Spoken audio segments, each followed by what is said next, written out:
Don't you hate it when a customer cancels their appointment? Even worse, if they just don't show up, no call, no show, don't even bother to let you know they're not coming? Of course, it's a giant waste of time, and in window tinting especially, time is money. My name's Eric, and in this video, I'm gonna go over the best practices, how you can actually reduce the amount of no-shows and cancels you get, and you can turn those remaining cancels into cash. So first, let's start with some best practices on how to reduce no-shows and cancels. So it starts with when you're making the appointment.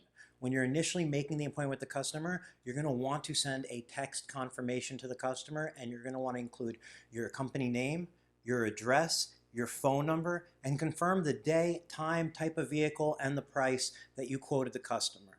That's going to give the customer not only a reminder and the information they need, it's going to give them peace of mind with what they spoke to you about.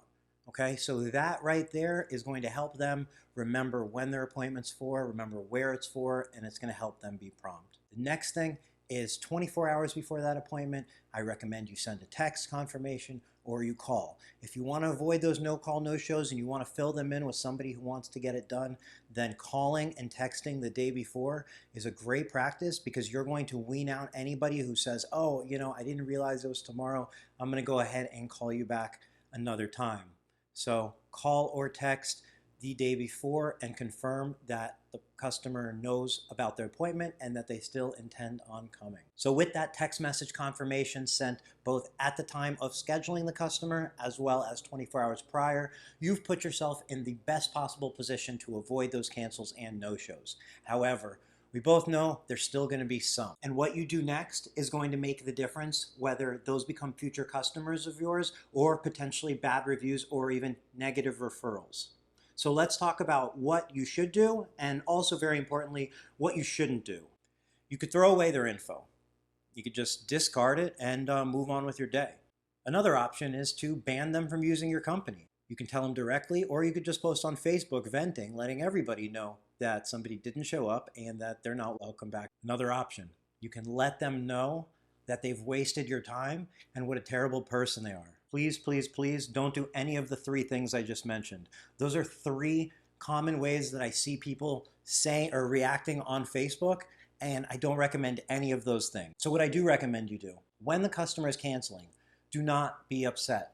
Let them know you understand and you hope everything is going well on their side, everything's okay, and to please just feel free to reach out when it's time to reschedule. Showing the customer that you're not upset, they're going to feel comfortable coming back to you. If they feel like you're upset with them, simply, maybe they had to cancel for a legitimate reason. There's all sorts of reasons why they might not have been able to make it to your window film appointment. It's not disrespect to you. It's not a measure of how much they value you. It's just sometimes life. So showing them that you don't mind is the first step to hoping to get them back. Because ultimately, whatever time you lost now because of that cancel, that time is spent. So what's important is what happens in the future. And you still want them as a customer. I know you really, really do. So let them know, hey, no big deal at all. Then what you want to do is you want to keep track of those cancels and those no-shows. And a week later, 10 days later, 5 days later, shoot them a text message. Say, hey, so-and-so, we're sorry we missed you last Wednesday. Do you still need to get the window film done for your car? Just shoot them a text message and you're going to see that more times than not, they're going to respond and say, yeah, I actually didn't get it done yet and I'd like to get it done. And at that point, you can schedule them for an appointment. Most of those cancels really had to cancel. It's not a disrespectful intentional thing on their part. So don't take it that way. Don't take it personally. Keep track of those cancels, those no-shows, so that you can continue to follow up with them because eventually they're going to need to get that window film done. In the case that maybe they got it done somewhere else and that's why they canceled or they didn't show up, well, that's going to happen too. Hopefully they tell you so you stop wasting your time and theirs and you move on. But don't let that one change how you view all of your customers, all the people who canceled, the people who had legitimate reasons to cancel, and so on. Just handle it on a case-by-case basis, always being polite.